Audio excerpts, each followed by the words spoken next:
People are qualifying India currently as the billionaire Raj. We have never had inequality in India as bad as it is now in the 75 years of independence. We have a demographic dividend just in terms of numbers, but that has turned into a demographic disaster. India is in the home stretch of the biggest election in world history. Nearly 1 billion people are eligible to cast their ballots. Incumbent Prime Minister Narendra Modi is bidding for a third term. At the center of much of his campaign, India's economic success story. Modi is promising to catapult the country into the top 3 biggest economies in the world. At the same time, inequality in India is skyrocketing. With me here to look into Modi's economic campaign promises is Swati Narayan, author of the book Unequal, Why India is Lagging Behind Its Neighbours. Swati, India is one of the fastest growing major economies in the world, but people's overall quality of life remains the lowest among G20 nations. Put those two different realities into perspective for us. Absolutely. And India was host to the G20 very recently when the government used various means to hide the poor. In fact, people are qualifying India currently as the billionaire Raj. We have never had inequality in India as bad as it is now in the 75 years of independence. We are almost going back to the times of the British Raj of colonialism. While India is growing very fast, inequality between the rich and poor, between different castes, and also the life chances of men and women, of people of different ethnicities and religions, has never been as disparate as it is today. So it is a very important election where we're going to decide the future of our nation and our democracy. As you just said, the gap between rich and poor in India is widening. India's top 1% controls more of the national income today than it did under British rule, for example. Why has inequality worsened over time? So this has been a trend since economic liberalization in the 1990s. But perhaps what has worsened it is that in the last 10 years, the Modi government has concentrated a lot on manufacturing or construction-led growth, which has been very capital intensive. It has ensured that a few billionaires now become multi-billionaires and are competing for a place to be the richest people in Asia or the world. And we are experiencing unprecedented levels of unemployment. 43% of our population still works in agriculture. Because there are no jobs and we're facing jobless growth, the bottom half of India's population has only 6% of the GDP, and they're just surviving, not prospering. Right, so many aspects to touch on here. One aspect you mentioned is agriculture. Emblematic of the rampant inequality is the stark contrast between life in India's booming cities and life on the countryside. In rural areas, incomes from farming are stagnating and food inflation is high. Now, Modi plans to invest more into the agricultural sector. He set a new goal to lift income in rural areas by half. Do you think that this target is realistic? He has been talking about doubling farmers' income. Now, any farmer would want that. But the idea is, what is the nature of growth that is envisaged? So for 1 year, there were farmer protests against 3 farm laws where the government was planning investment in agriculture, but through corporate houses and business houses investing in agriculture, which the farmers were absolutely against, because we are facing an unprecedented agrarian crisis, and farmers' incomes far from doubling, as economist Jean Drèze shows through his work. Rural wages have stagnated in the last decade. So farmers want a minimum support price for their crops, and they need other measures of support against, for example, climate change. We have an unprecedented heat wave now in India. And many crops have been destroyed.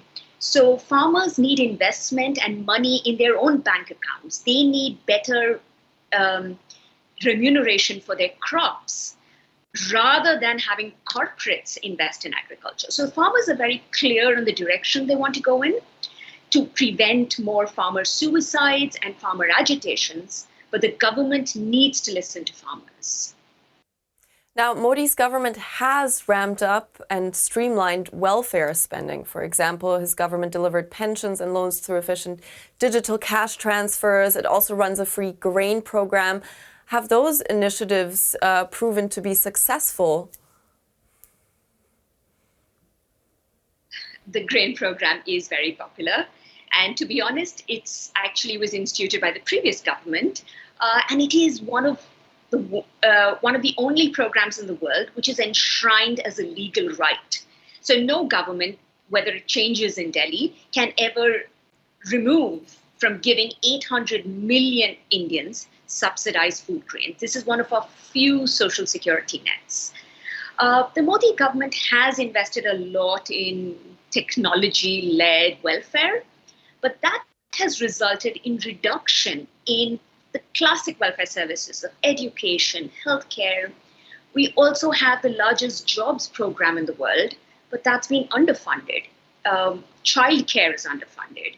So there has been a lot of question marks about the direction of welfare, which is now more in the nature of being populist welfarism, as opposed to one which is based on human rights, where people have a right to food, have a right to work, and have a right to living wages.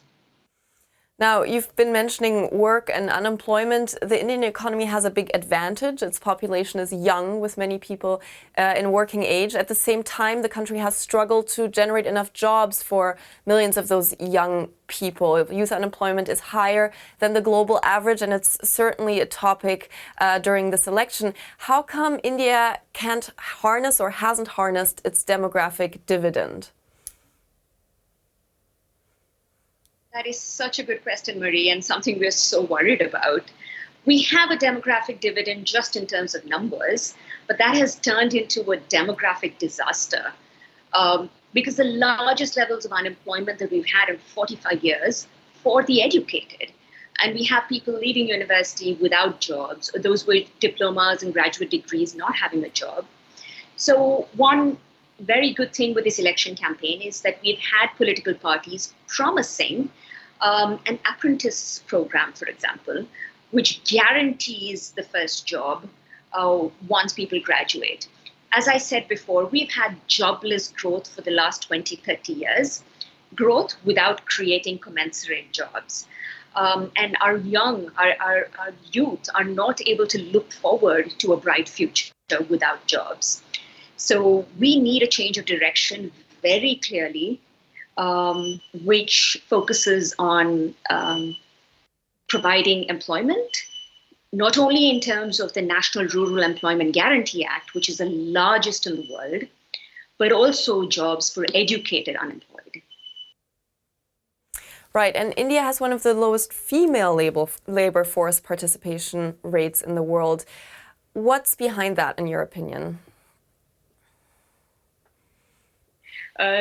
Sure. So perhaps I could just say by the side, the number of power cuts that I've had now shows you that our growth really doesn't have a power backup. We've had unaimed growth, and this growth has also not included all sections of society, including women. So I am one of just 33% of Indian women who work and earn an income outside the home. 2/3 of Indian women don't have economic independence, are not participating in the labor force, not because they don't want to, because A, the jobs are not available, and support services for women like childcare are virtually non-existent.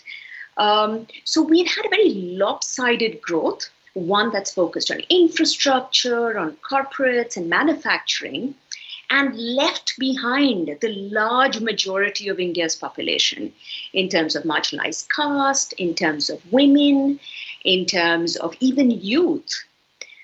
So we need a massive rethink of how we're going to progress as a country and not have a demographic disaster, not only in terms of youth, but also in terms of women and all those who are getting excluded from this capitalist-led, billionaire-led growth with lower levels of inequality. This needs to be addressed by the next government. You've mentioned investments into manufacturing. Modi has promised to transform India from the fifth to the third biggest economy if he wins a third term. And one of the ways he plans to do this is by making the country into a manufacturing hub. He's capitalizing on the fact that countries are currently shifting away from China to manufacture their goods. Does India have a shot at becoming the world's next manufacturing powerhouse? Well, this is one promise I don't doubt. We are anyway on track to becoming the third largest world economy and have been so for the last 2 decades. However, will that come from manufacturing? That I greatly doubt, because the majority of our GDP, the contribution now is from the services sector. And agriculture also contributes to 43% of our GDP. So I greatly doubt that we are going to be able to compete with China or becoming the manufacturing hub of the world, nor do I think we should go in that direction.